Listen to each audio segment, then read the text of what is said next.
If it doesn't feel like for senior living, then maybe that's the right thing to try because you're helping people feel like they're not just doing bingo and bus trips and birthday parties. Welcome to Season 8 of Bridge the Gap, a podcast dedicated to informing, educating, and influencing the future of housing and services for seniors. The BTG network is powered by sponsors AccuShield, Align, Nick Map Vision, ProCare HR, Sage, Hamilton Captel, ServiceMaster, the Bridge Group Construction, and Solinity, and produced by Solinity Marketing.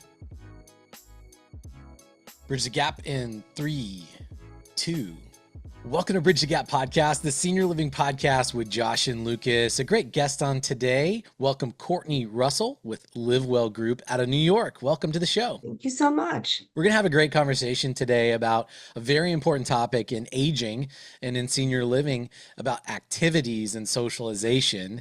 And before we dive into that, Courtney, how does a event planner for Fortune 500 companies get involved in senior housing? Well, it was an interesting way I kind of fell into it when I moved from the West Coast to the East Coast.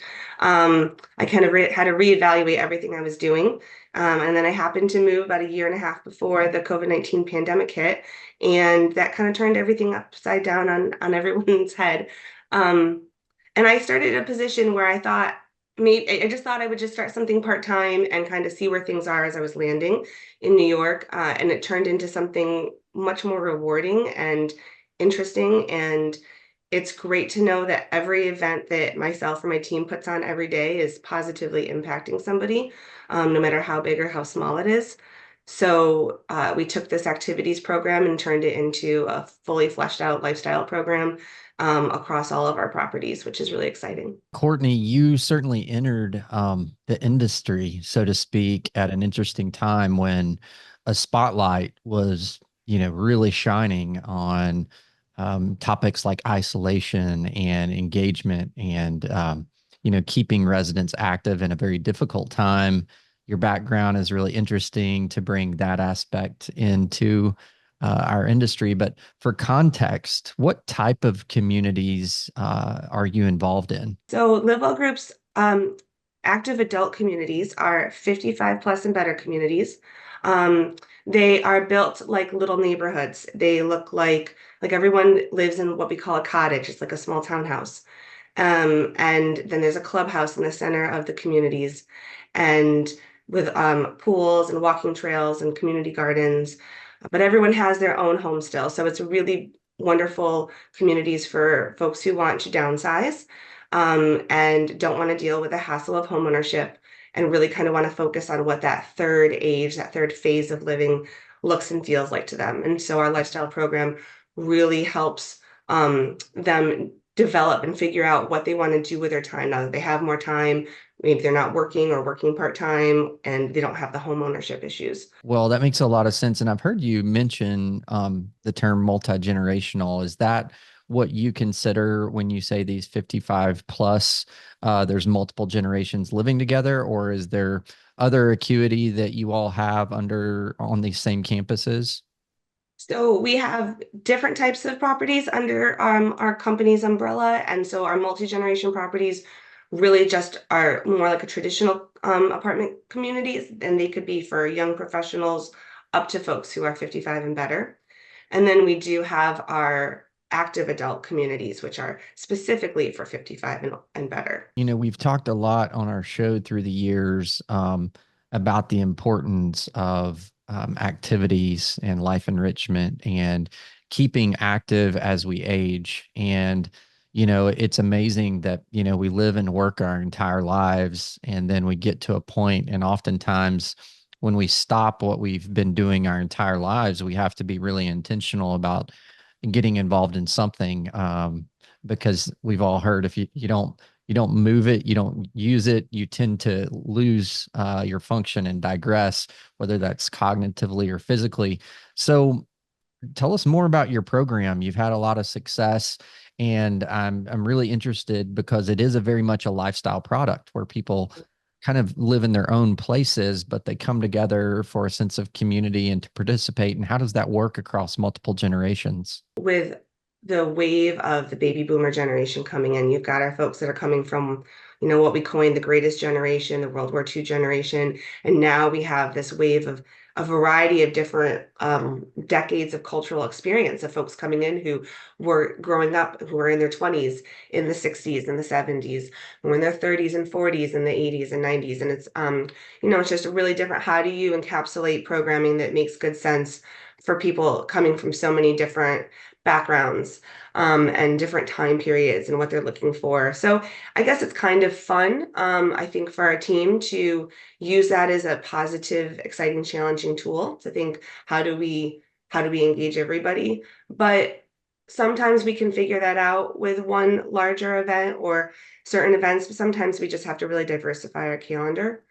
So one of the things that I've actually been really passionate about, and I think that it kind of came out of having to start this work during the pandemic, is, not a great term, but what I coined kind of passive programming. And that doesn't sound exciting, but I think it's so fundamental to the success and the backbone of the program, because we'll have some residents who, if they're not comfortable, if they're introverted, if they're shy, if they are nervous to get out for balance reasons or mobility reasons, there's so many reasons. How do you still engage those people? And how do you still help them feel like they're part of a community? And that was the huge thing that I had to start working on in March of 2020. But then beyond that, how do you continue that? And so I talk a lot with the staff about, okay, this big social event sounds great, food trucks and this concert, we're gonna have a great time and we'll get tons of people out, and that's wonderful. But what about the folks that don't feel like they can come out? How can we still engage them?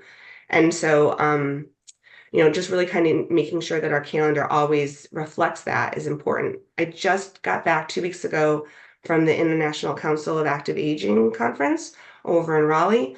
And I think the key theme I walked away with was how important purpose is, and how important it is that we have purpose in our life every day, but especially as we're aging, and especially when we have more time on our hands, like what you were saying, Josh, about, you need to get up and get out, you move it or you lose it. And it's with your brain, it's with your heart, it's with your body. So what can we do at our communities to help people do that every day? And a lot of our residents, I think, move to our Spinney communities, our active adult properties, a lot for the cottage, the community neighborhood style. They're close to family. But then when they get there and they find out that there's a team there willing to support them and give them resources and tools and access and opportunities to try something new, to stay active, to try something old, to think like, oh, I couldn't do that anymore, but look, I still can. Here's how I can do it. I think that that's what keeps the people at the community and keeps people feeling happy. And I've seen at various types of communities that I've been able to tour or manage through the years. It's always interesting to me to see the different groups and what's attractive to them. Is it more of the entertaining activities? Is it more of the gaming, or is it more of the purposeful, intentional? I feel like a sense of purpose. I've got to do this. Someone's depending on me. For your communities in this 55 plus sector, what seems to be most appealing to them? Are they looking to be entertained? Are they looking to be, like more recreational, active lifestyle, or is it a little of both? So we have our program is what we call Spinney Life, and it has 5 core concepts, and it's social, environmental, intellectual, community, and wellness. And I think that our most engaged residents are the ones that kind of pick and choose a little off of that whole menu. And they're so excited to come to, like, we do a whole summer concert series. So we bring the whole summer concert series right to our community. And that's where we got the food trucks, we've got the live bands, we've got fun shirts that people wear. And they're so excited for that on Friday night. But they can't wait on Thursday. We'll have a well-renowned speaker coming in to talk about sleep hygiene, or what the truth, really getting down into the nitty-gritty about like sugar and how much sugar is in things, and simple ways we can kind of take care of what we're eating and what we're putting in our bodies. Scam prevention, There's that, that's very interesting. So kind of that well-roundedness. You can come in for a flu clinic on one day, and then the next day you're coming in and you're making a craft. So the folks that kind of get out and do a little bit of everything and dabble are the ones I think that are the, really, really living their best life over there. But some people just get excited when they get the calendar. Going out and getting our newsletter and our calendar is sometimes just the best thing. I've had a resident who will say to me often, you don't see me a lot at the clubhouse, but you don't know how much I can't wait until that calendar comes out every month. I love to see what's on the calendar. I love to tell my family what's going on. It feels so good to know that I'm part of this community and there's a lot happening here. I have a couple of questions. And Lucas, you feel free to tell me to be quiet and let you talk as well. But you've said a couple of times a term that I'm not really familiar with. I'm sure our listeners are, but you've said sleep hygiene. What Oh, exactly does that mean? yeah. Oh, yeah, that it's a weird sounding term. So it's about the people I think don't really realize how important our sleep is as we age in general, but especially when we're older. A lot of people will say like, "Oh, I don't sleep well. I fall asleep early, I get up early." Doing things in your life. So we will have health practitioners, health coaches come in and talk with folks about ways to truly try to help you get a good night's rest, how to fall asleep calmly, how to sleep through the night. Close your blinds at night, but get them open first thing in the morning. Get to a source of light as soon as you can to really help getting your hormones and endorphins going. I'm not an expert on sleep hygiene, but it's truly important because we have a lot of people who say, I don't sleep well, and then the rest of my day feels kind of shot and wasted, and I don't know what to do about that. Very interesting. And the other question I had, so it's really interesting as we're making this shift. Now 55 plus communities are an active adult is a thing in this industry we've called senior living. That, just over the last several years, we've started talking a lot about that. It's very popular now. Our partners like at Nick are tracking a lot of data around that. And I'm really curious to see what methods of communication, because you can make these great plans, right? You can make these great calendars and you can coordinate all of these activities and entertainment and things. You can train your team members to even know how to lead. But what is the method that you're seeing this 55 plus cohort that's very different than the greatest generation that we've traditionally been serving? How are you communicating to keep them engaged? Is it text? Is it some channel on their TV or emails? Like, what are you doing? Well, when I started, they had a binder, and you would have to come into the clubhouse and sign up. And I said, that's not gonna work. I mean, obviously it's not gonna work with that whole, I started during the pandemic, but in general, I said, no, we can do something, we can do a little better than this. Um, but we don't have to push it to the extreme. I'm not gonna tell you you have to get an app. I'm not gonna tell you like you have to do something really crazy. But so we take RSVPs. You can call us, you can stop in, you can send us an email. You can do that all on your own time when it's convenient for you. And that's basically how you let us know. I think that in I'll say 5 years, it could, give or take.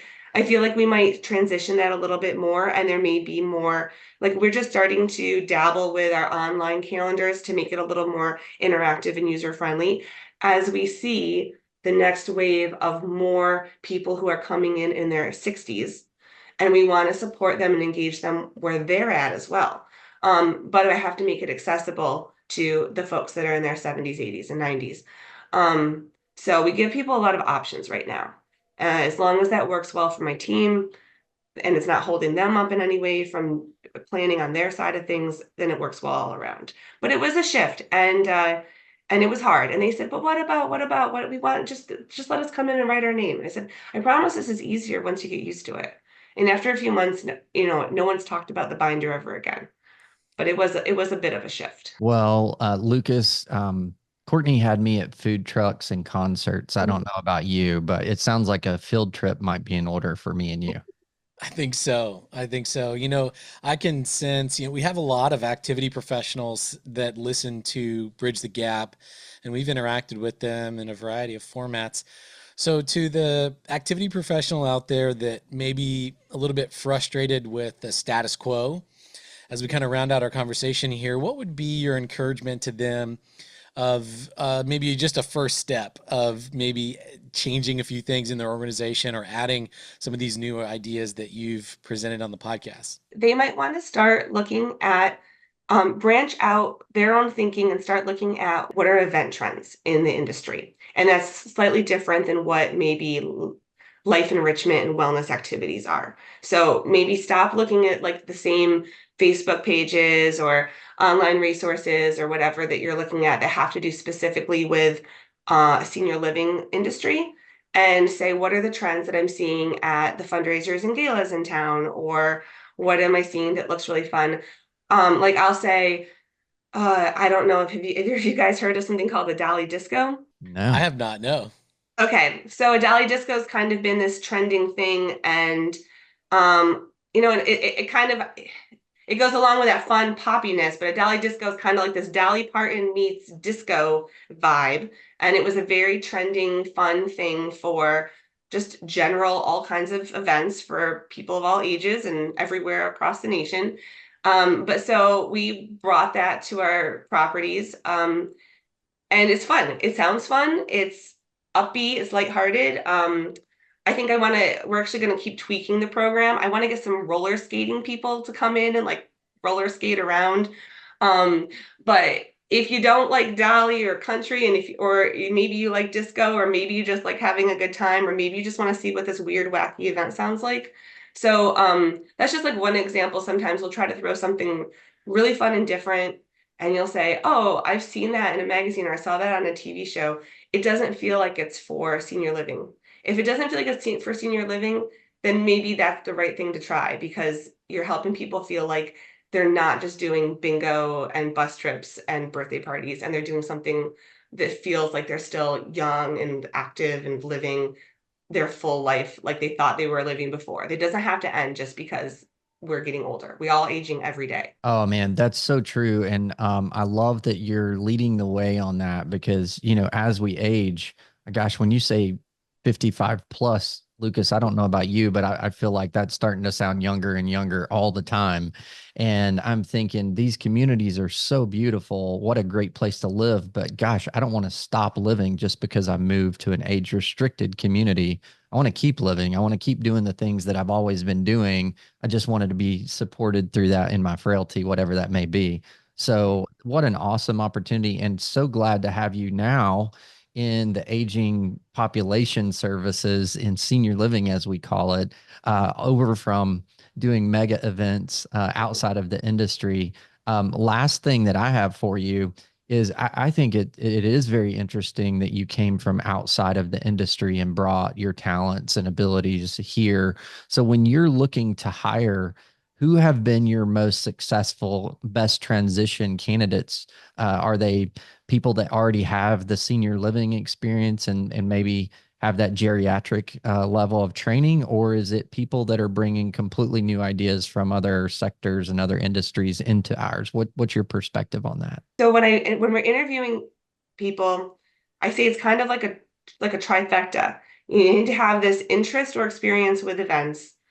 You need to have this interest or experience with resident engagement, and you need to be able to get your work done in the office. You need to put out a calendar. You need to be able to, write well, engage with vendors.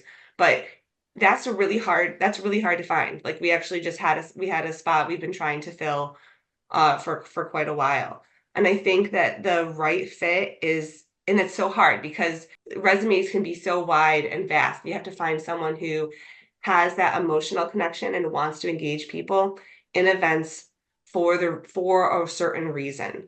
And it's different than making sure that everything goes well at a conference, and it's different than making sure that everyone walks down the runway and doesn't fall at a fashion show.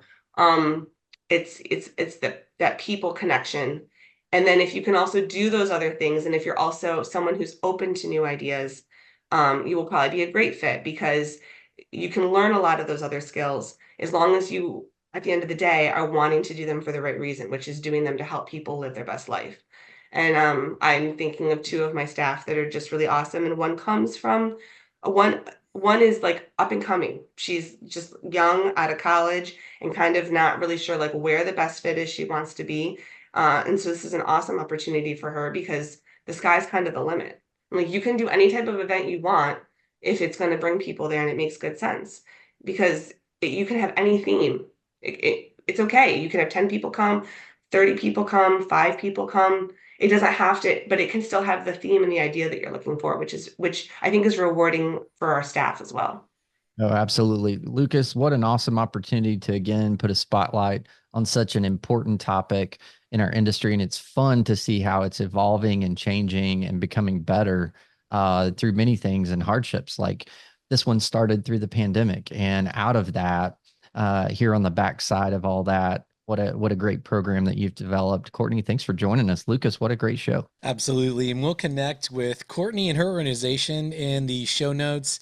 Courtney, thanks for taking time with us and telling your story. Thank you so much. Thank you so much. And thanks to our listeners. You can go to btgvoice.com and listen to this content and so much more. Connect with us on LinkedIn. We'd love to hear your thoughts and comments about this topic. And thanks for listening to another great episode of Bridge the Gap. Thanks for listening to Bridge the Gap podcast with Josh and Lucas. Connect with the BTG Network team and use your voice to influence the industry by connecting with us at btgvoice.com.